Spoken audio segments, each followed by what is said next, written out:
Mike Rashid making his professional debut. He has been all about training his entire life, and now there's a lot of anticipation behind Mike Rashid's debut. He looks unbelievable aesthetically, but will it translate inside the ring? Fight day. I'm hit with a rush of anxiety. I'm thinking about all the people that flew out or drove down to see me, all the people that's watching on pay-per-view that spent money to see me. Ladies and gentlemen, making his pro debut, Mike Rashid Story. What if I get knocked out?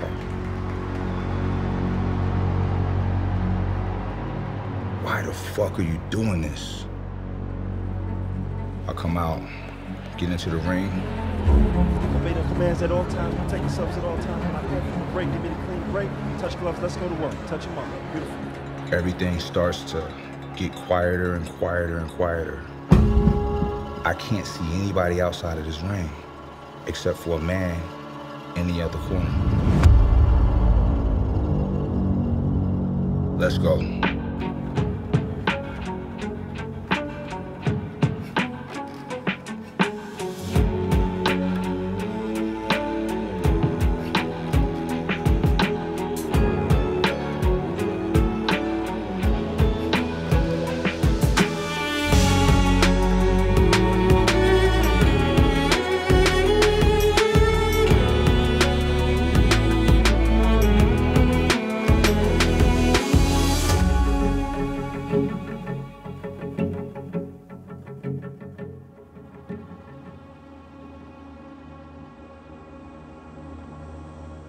You know, I'm an extremely confident person.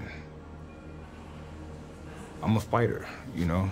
I grew up scrapping in the neighborhoods and got into boxing. You know, me working out and strengthening my body, and all my weightlifting all through my life was to make me stronger as a fighter, as a more capable man. Honestly, I think training is a huge foundation in all of that. I can't tell you a time of my life that I didn't train, because it doesn't exist. Gym is a perfect place to practice, not just overcoming obstacles, but absolutely obliterating obstacles to where nothing's hard, nothing's difficult. I've always been in shape my entire life. You know, I've been active since a kid, so the physical, it's second nature. This physical is a byproduct of me trying to constantly train my mind and running towards difficult tasks and handling it with ease. I grew up in Brooklyn, New York, at a time that I like to call the cocaine 80s. Agents fighting the drug war in the streets say the big money is causing death and corruption. We intend to do what is necessary to end the drug menace and cripple organized crime. I was born into chaos because this was a time that crack cocaine ran rampant through New York City.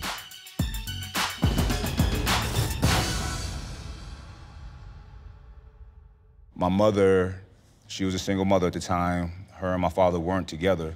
However, my mother did end up getting married to the biggest drug dealer in New York City. I was very aware of everything when I was young, probably more aware than I should have been. I was just conscious of things that kids 7, 8, 9 years old shouldn't be aware of. I think subconsciously, that period of my life, it gave me a standard of who I am, right? When the dominant male in your life is the boss, you feel like you're the boss or you're supposed to be the boss. I don't know, I might have been 7, 8, and her husband got murdered. So it was just me and her, and everything went downhill from there. But I was protected. My mother was very protective of me. She kept me sheltered from a lot of the atrocities that was all around us. You know, I give my mother all the credit in the world for that. My mother had some problems and she needed to get out of New York for a while, so she moved back to Florida, where her family's from, and I stayed in New York with my grandparents. And that was the best part of my childhood, my best memories.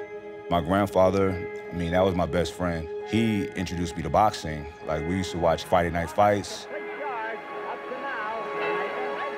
Every Friday night, me and Grandpa would sit in his room and watch the fights.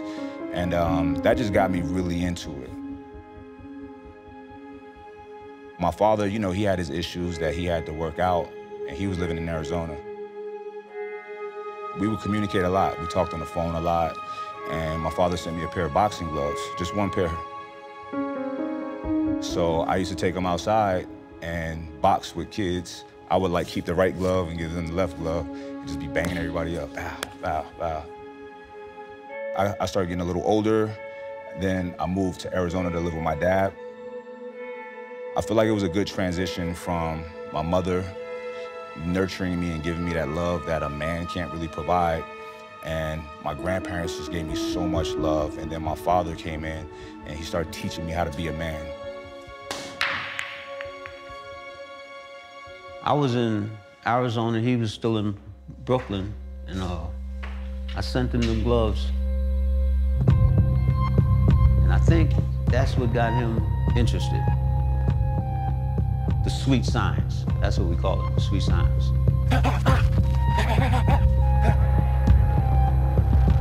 Around 12 years old is when I started really taking boxing serious, 11 or 12. The discipline was very important. And I taught him, I said, the discipline is more important than what you're doing, going out there, working out and challenging. I said, if you don't have the discipline to want to do it on your own, it's useless. Don't do it for me, do it for yourself. I was just a typical boy that wanted to be strong. First thing we did, start running up the mountain. I had him running up mountains, do sprints in the sand. And he always loved a challenge. And I would come up with more challenges for him.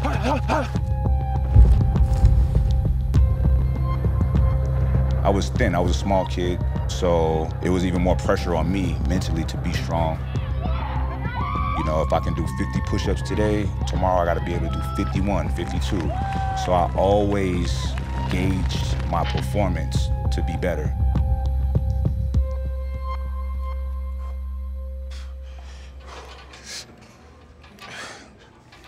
It's always hard. Training is one of those things to where, the way I train at least, it's always been progressive. So whether it be me being able to run a quicker mile the next week, lift more weights, do more reps at a certain weight, it kind of sucks that I'm so deep into training all my life that I gotta do a lot extra to keep progressing. So no, it's not easy. I don't think it'll ever get easy. There's one of my philosophies that I live by is always doing things that make myself uncomfortable, because I feel it keeps me sharp. It keeps me ahead of my competition. It gives me an edge. I need to go into that dark space to see who I am, you know? And it reaffirms that I am who I think that I am.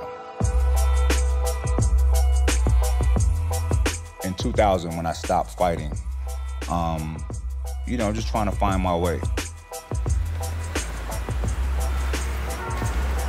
So I had an uncle that, you know, was a big time guy as a street pharmaceutical peddler.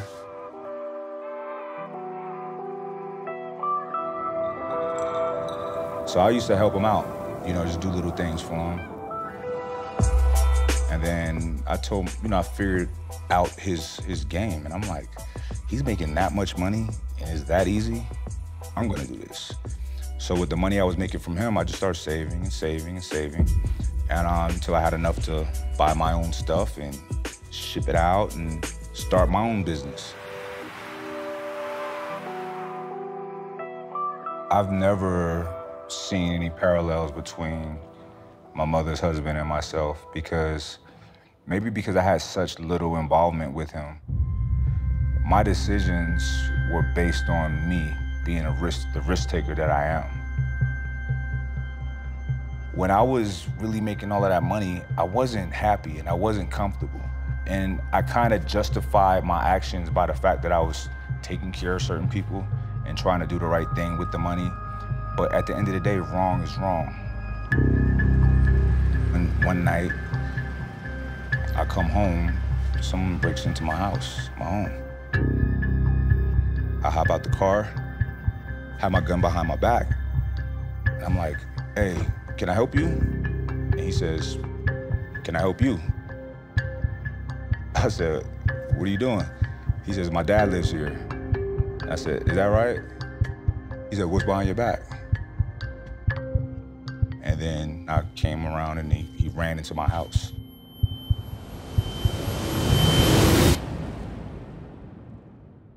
Do you feel comfortable telling the story of after the guy ran into the house? Nah, Okay. It's something I gotta live with, so.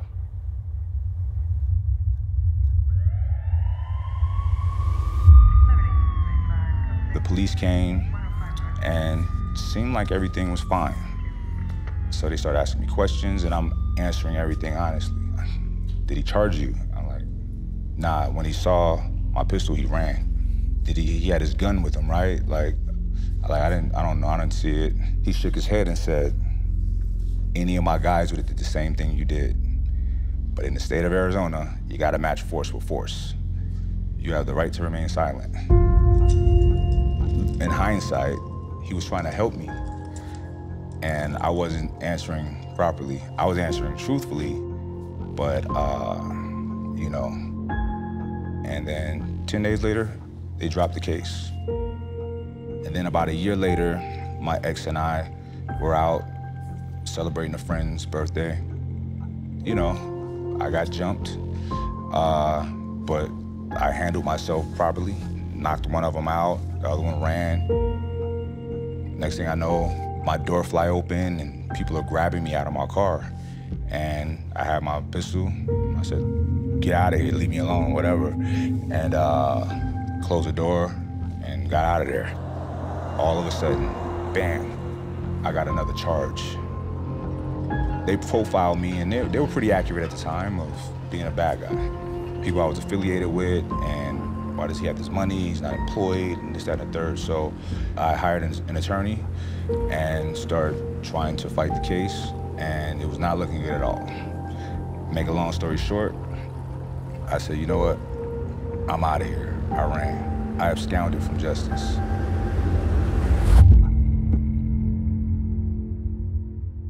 No one in my life knew that I was a fugitive, that I had a case, any of that. Maybe one or two people. I've gotten some messages from people who knew you, who you trusted, just to say you're all right, you know? And that was comforting. And it was a hard time for me too, you know? Mm-hmm. And I know it was a hard time for you. Yeah. But I kind of knew that it'll come to some type of a head, which it did.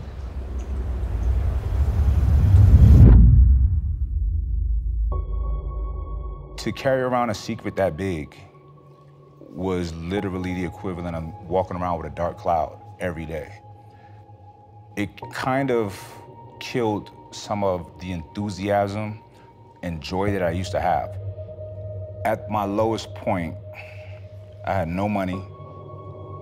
For a while, you know, I mean, I was homeless, and I had that dark cloud over my head. This impeding truth that at any moment I can get stopped.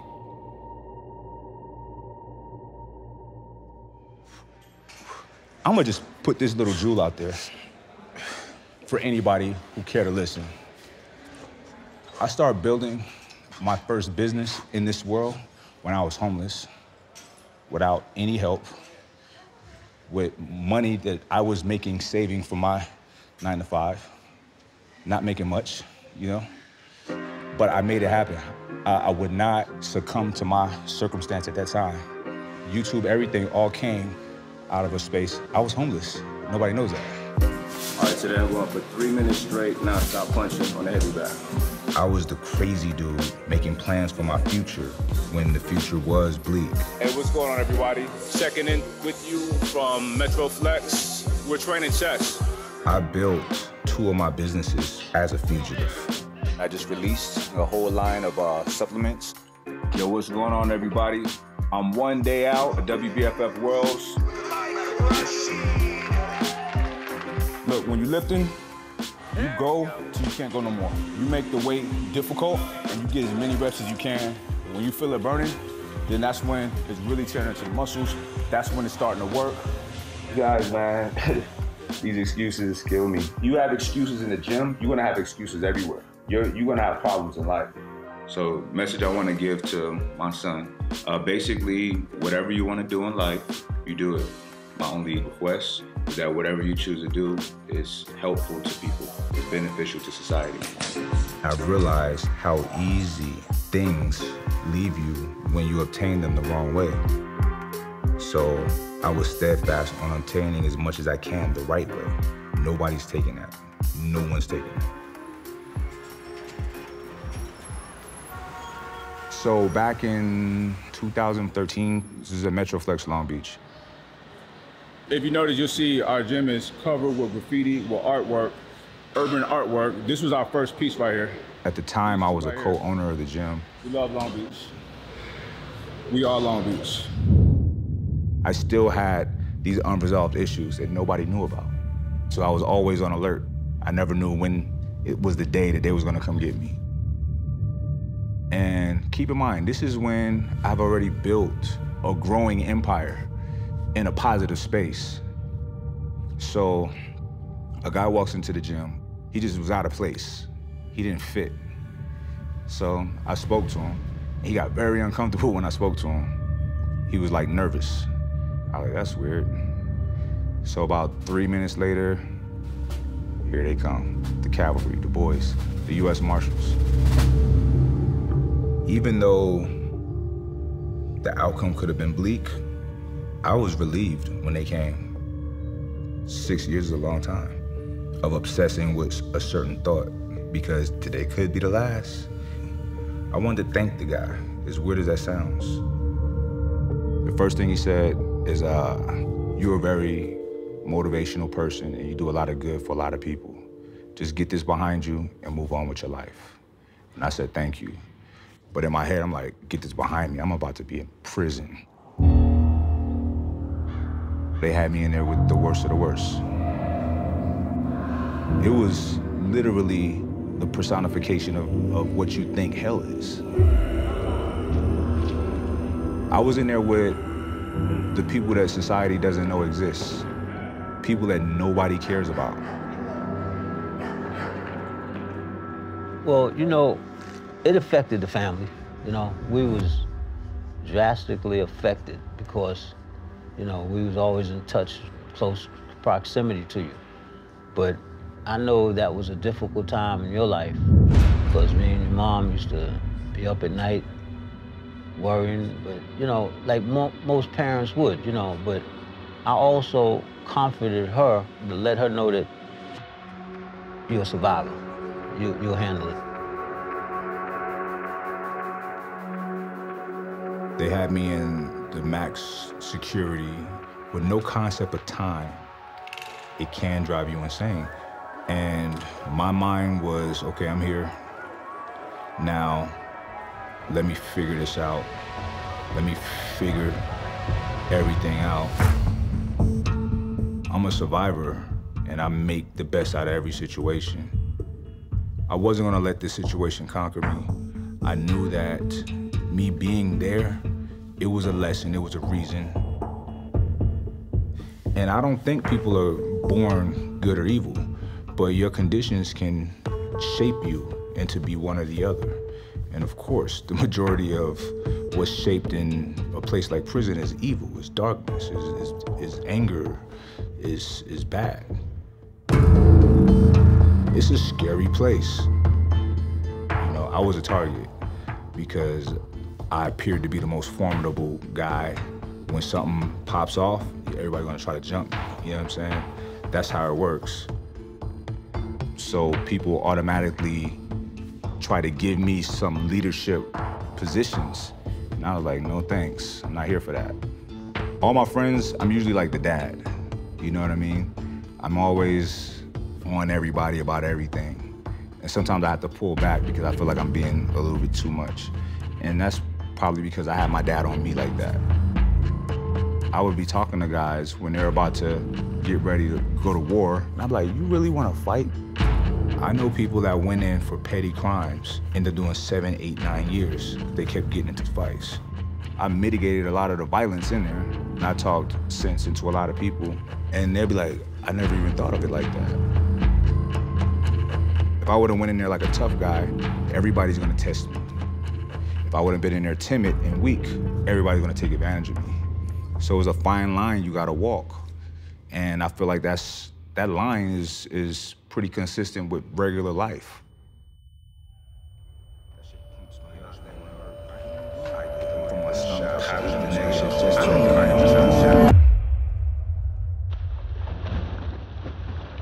I'm gonna tell you about a time that a little kid saved my life. I actually spoke to Elijah once. I was on the phone with his mom, and she put him on the phone. And I told everybody, don't tell the kids anything. So say I'm in the hospital. And so I spoke to him. I didn't want to speak to him.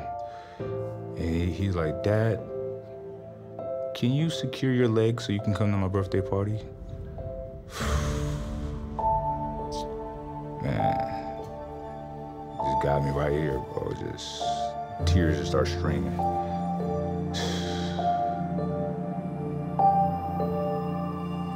Being incarcerated felt like the longest period of my life.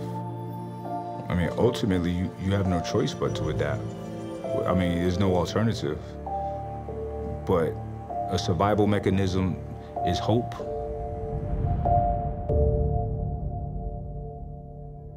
Yo, what's up? It's your boy Mike Rashid, live and direct. Fresh from the wilderness. That's why I got all this facial hair right now. Your boy went through some very trying times, but I'm back. Bigger, better, stronger than ever. Much love to everybody who supported me and all my friends who have my back. What does not kill me makes me stronger.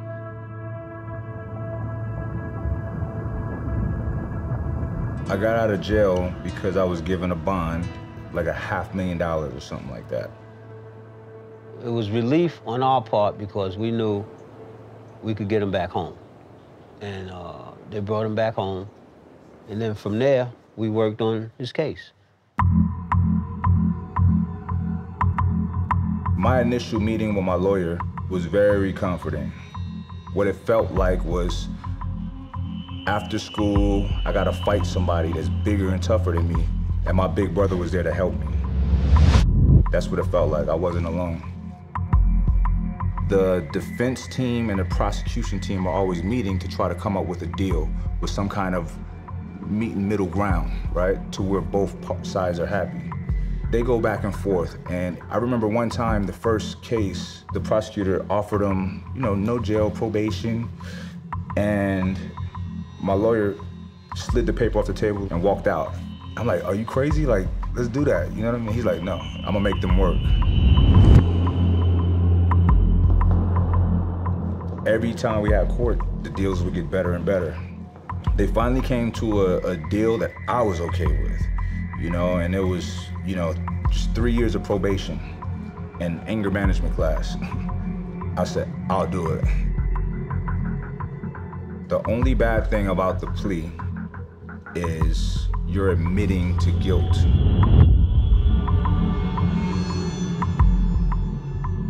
Everybody knows that when people accept the plea, they're just doing it to end the process and to not get a very harsh sentence. Even though that doesn't 100% protect you. The judge has the ultimate say. They cannot honor it. They can say, nah, I don't like this. So the judge said, you know what, Mr. King? If this was closer to the time that this incident occurred, you'd be getting sent to prison right now. But the court sees that you are not a criminal, I'm only gonna give you 2 years of probation. Get out of my courtroom. And I was like, wow. I had a moment to think about that dark cloud that's been over my head for the past 7, 8 years. It's gone, poof. And it was weird because I kind of missed it for a minute. That dark cloud has been there and now it's gone. So that was an interesting feeling. That time deeply embedded a powerful attribute in me of living every day like it's my last. And I appreciate that. When we're developing strength and character, the process of that development is painful and uncomfortable. Lifting weights, painful and uncomfortable. But the end result, you're stronger at the end of the day. So that was just an exercise in developing certain qualities that helped me get to the success.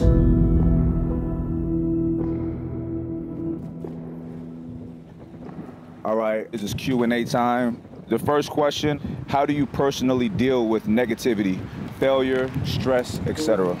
You know, we all have our shit that we deal with, but you know what? We can't lay down to it. Shit, keep it real, 6 months ago, I was fighting for my freedom, you know? A lot of y'all don't know this, or some do. I had a period, like a grace period, like a 5-year grace period, let's say. And I feel like I was given an opportunity to either keep fucking up or grow the fuck up. And I grew the fuck up. And, you know, all of that is behind me now, and life is great. You know what I mean? I'm a millionaire now, right? And it took me a little bit of time, but that's the American dream, ain't it? To have freedom. It's not just the money, it's the freedom. You know what I mean? The freedom to do what you want to do when you want to do it. Listen, I lay out a blueprint, and I've been doing that since day one. Now, I'm not saying that my exact method is going to work for the next person. However, what will work is the same thing I've been preaching since day one. Be good at what you do. Your product or your service has got to be good. That's the underlying key to success. Constantly try to qualify yourself in your field. When I was a personal trainer, I had 3 certifications. I only needed 1.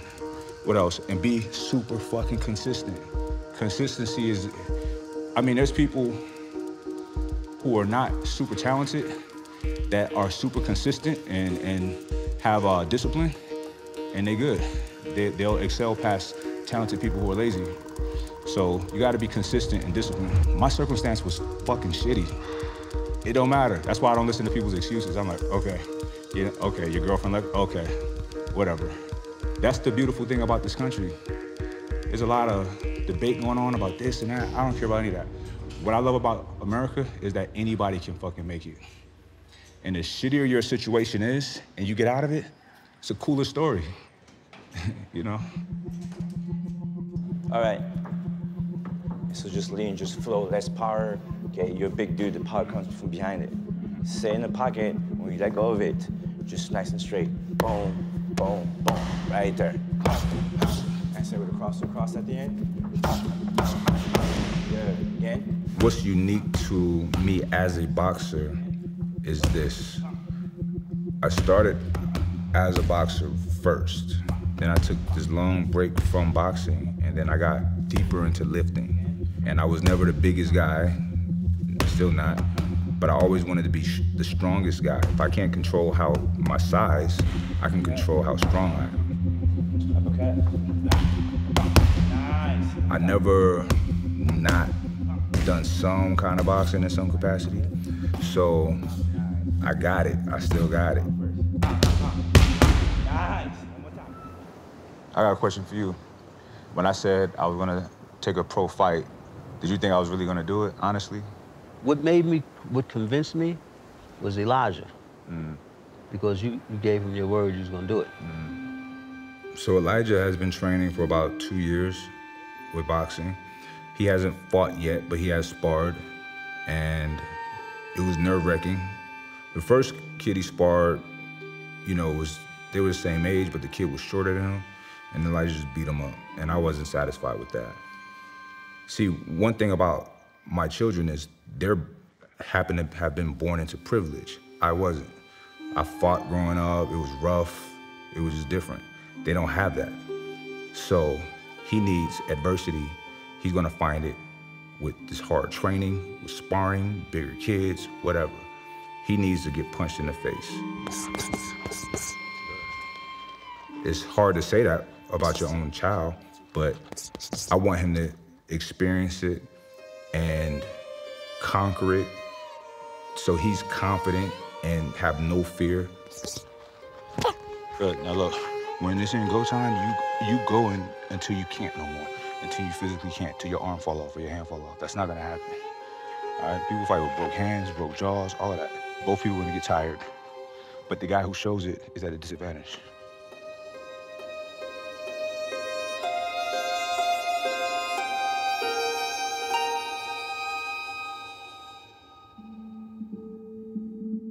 So I'm on the phone with a friend. I was in the process at the time of applying for my promoter's license and my license to manage fighters. And I just have this weird thing to where it's hard for me to partially be involved in something. I gotta go all in. I gotta be that ultimate practitioner. So I asked him, like, what if I turned pro? What if I took a couple fights? And my son was right here and his eyes lit up and he got excited. So I said, you want me to fight? You want me to turn pro? He was like, yeah, please. I said, all right. I didn't even think about it. I said, okay, I'll do it. Y'all the first to hear it. I'm turning pro at 40 years old. It's not a thing. People don't do that. People retire before 40. Will I get fucked up? No. Will I lose? It's a possibility, but it's not about that. It's about me doing something very difficult, returning to a passion of mine, a love of mine, and just going all the way in. This is something that you gotta understand. When I had him boxing when he was an amateur, I was his coach and I was his dad. I didn't want to see my son get hurt. It was hard to separate coach, father. And the same thing stands for now. I don't want to see my son get hit, even though he's a grown man. Nice. Again. Hey. One of my favorite philosophies is actually a quote from Lao Tzu. He who defines himself doesn't really know who he is. There's been so many different times in my life that I thought I was this and I stood for that. So I test myself and I do things to keep myself uncomfortable to help shape me to be the person that I want to be. And I can never tell you who I am. That's for you to determine. You know, perceptions and perspectives change as we change every day, as we grow. We should be changing. So I never lock myself into, I am this or I am that. I'm just me, living and learning each day. Anybody out there can say how great they think they are. But the person that you cannot lie to is you. When you look in the mirror at night, are you full of shit or are you legit? I get criticized for so much, just for being good at certain things. I'm 41, right? I started amateur boxing at 12. I've been active since then. So that's almost 30 years of running, punching, lifting, pull-ups, being active, being competitive, extremely competitive since I was 12 years old. But people they don't see that. Maybe because they just started training 6 months ago or a year ago or whatever. And there's nothing wrong with that. But I just happen to be at this for 30 years. 30 years. Longer than some of these people criticizing me have been alive. Mike Rashid making his professional debut. He has been all about training his entire life, and now there's a lot of anticipation behind Mike Rashid's debut. He looks unbelievable aesthetically, but will it translate inside the ring? Fight day. And and I'm hit with a rush of anxiety. Why the fuck are you doing this? Will the muscles and will the power being in the gym translate to actual competition? I've never felt this before, because I've never fought as a professional boxer. I've never fought with gloves these small. I've never fought without headgear protecting me. I'm not letting him hurt me. Obey the commands at all times, protect yourselves at all times. When I call for the break, give me the clean break. Touch gloves, let's go to work. This is real. This shit is real right now. Let's go. I'm stalking, I'm taking my time, being strategic.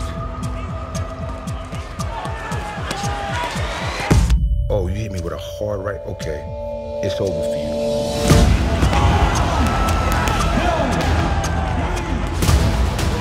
Okay, I can get that in. Wow, same thing.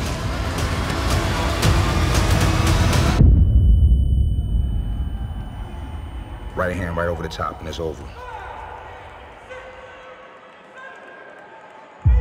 And that was it. Your winner by knockout, and now undefeated, from Scottsdale, Arizona and Brooklyn, New York, Mike Rashid King. Mike Rashid King victorious here tonight. I wouldn't change anything, honestly. You know, my past is all positive to me. I'm happy where I am now, you know? I have such a appreciation for very simple things, for life, for freedom, for being able to smile, for being happy. I've been taught some valuable lessons. I've learned a lot of lessons with my upbringing, my past. So it doesn't negatively affect me at all. It's all positive. And I have a saying, only good things happen to me. Everybody can apply that. It's good or bad, it's all a perception. Looking at everything negatively does not benefit anybody. We're all gonna go through shit that appears to be bad or negative. We're all gonna have mountains to climb. It's on you if you're gonna be like, man, this is too high, it's cold, I can't do it, I'm gonna cry. Okay, I'm gonna try. I'm gonna keep trying until I get over it. And when you get over it, you're that much stronger. You're that much better. Your aptitude as a person grows. You develop ineffable qualities that can't be taken away from you.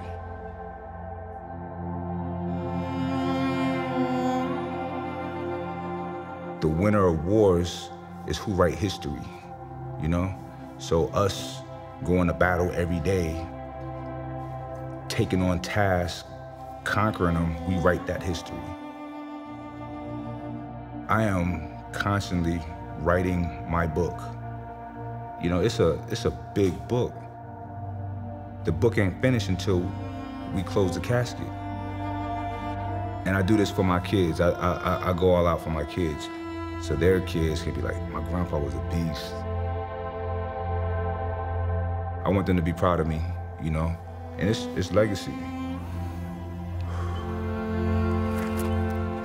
My grandkids will see my entire life.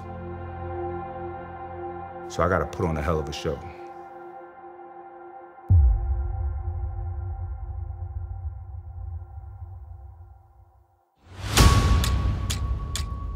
The program is a hybrid training system that I designed specifically for you.